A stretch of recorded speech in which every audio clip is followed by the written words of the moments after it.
American College of Forensic Examiners Institute. Welcome to the American College of Forensic Examiners International podcast series. This is Katie Wilcox, Chief Association Officer, and I am speaking with Dr. Gregory M. Vecchi, Unit Chief of the FBI Behavioral Science Unit, or BSU for short, and author of 3 article series in the Forensic Examiner, Annals of the American Psychotherapy Association, and Inside Homeland Security. Dr. Vecchi has been a member of ACFEI since 2003 and is a member of the American Board of Registered Investigators and the American Board of Forensic Examiners. Thank you for being here with us today. Thank you, Katie. So, Dr. Vecchi, how did you hear about ACFEI and start your involvement with the association? Well, back in 2003, I was about ready to move up here to headquarters, and at that point I was a street agent in Miami working organized crime, Russian organized crime, and I was also a hostage negotiator, field negotiator. And I was heading to the FBI Academy to specialize in crisis negotiation, and eventually landed in the behavioral science unit. And as a hostage negotiator, I realized the importance of associations and the networking and the training and everything that is drawn to those. So before leaving Miami, I searched around and came across ACFEI and looked at it. Actually went to one of your conferences many years ago. I met Dr. O'Block, the founder, and we talked, and I presented and got more and more involved, and just found out that was the right association for me, and it's been very, very good. I've expanded my network. I've expanded my training, research, the consults, and made a lot of really, really good friends. Great. So could you just tell us a little more about what you do here at the BSU and what your position consists of? Well, I arrived here at BSU in January of 2006. At that point, I was an instructor, and I came in and was focusing on crisis management and crisis communication and negotiation because of my experience as a negotiator and love of that, and also interest in global hostage taking, and was an instructor from January 2006 until I became unit chief in September of 2008. And during that time I was an instructor. I basically taught the National Academy, taught all over the world, did research in hostage taking, and did a lot of consults. Became interested in kind of moving up, and and got a great opportunity to become the unit chief of behavioral science unit. So I put in, and eventually I was selected. I feel very, very fortunate.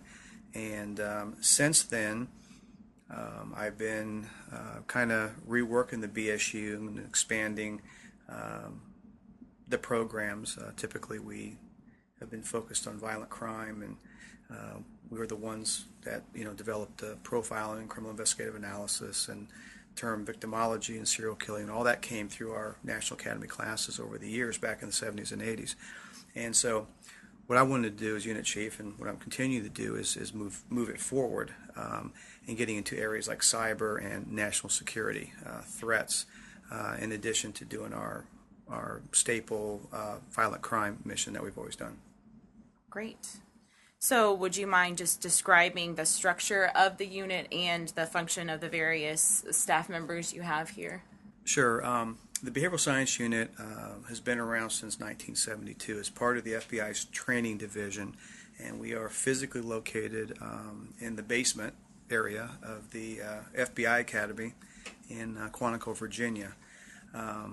We are one of a number of training units here at the FBI Academy, and what our main function is here is to train our National Academy students that come in. And the National Academy is kind of like the War College for law enforcement. It's been in existence since about 1935. At the time that this academy was formed or built in 1972, the National Academy program was moved over here.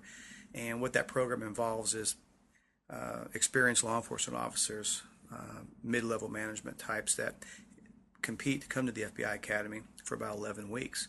And when they get here, they choose whatever courses they want to take. And if it's in behavioral science, they'll come to our unit and take our courses.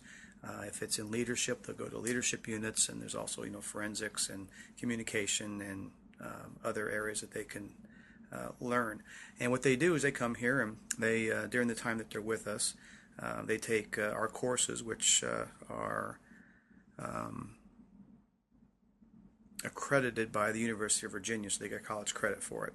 And so they register, and it's just kind of like going to school. And the wonderful thing about it is that my instructors will spend 44 hours with these folks and teaching them a wide variety of topics. And when they leave, then we still have that relationship, and they often call us back for help and to do research. And so that's our main job. Now, with that training, in addition to National Academy, we also teach new agents training.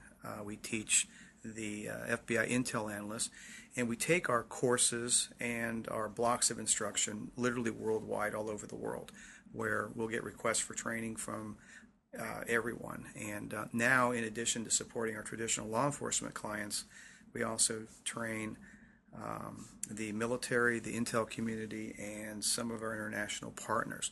And that's what we do. That's our bread and butter. Now, along with the training, we also do research and we also do consultations. And our tagline, or kind of the way we do business, is that if we train it, we research it, and if we train it, we consult it. And that's an important model because the consults are the things that a lot of times we're known for, where a police officer will call us, let's say on an unusual case, and he'll, let's say, ask for interview strategies. Let's say he's working a gang matter, a violent crime, maybe an aberrant behavior, a weird sexual type crime, and he'll call and want help. And he may only have one shot to interview the subject, and so we try our best to give him some idea of strategies and tactics to get the person to confess or at least make admissions based on the behavior, based on our institutional knowledge, which covers nearly 40 years. And so we end up really helping them with cases. And that's our consults. And the other piece is the research. And what we do is we're all about understanding motivation, understanding how a criminal or offender thinks. We want to know why they do it. We want to know how they do it. And most of our research is derived from direct interaction with the offenders. In the past, we have talked to serial killers, rapists, computer hackers, gang members, hostage takers. The list goes on, and then we learn through that interaction. And then all the experience of our consults, which keeps us fresh, and the experience that we get and the information from the training is all fed to come up with a world-class training product, wherever that may be, and that's how we do our job here.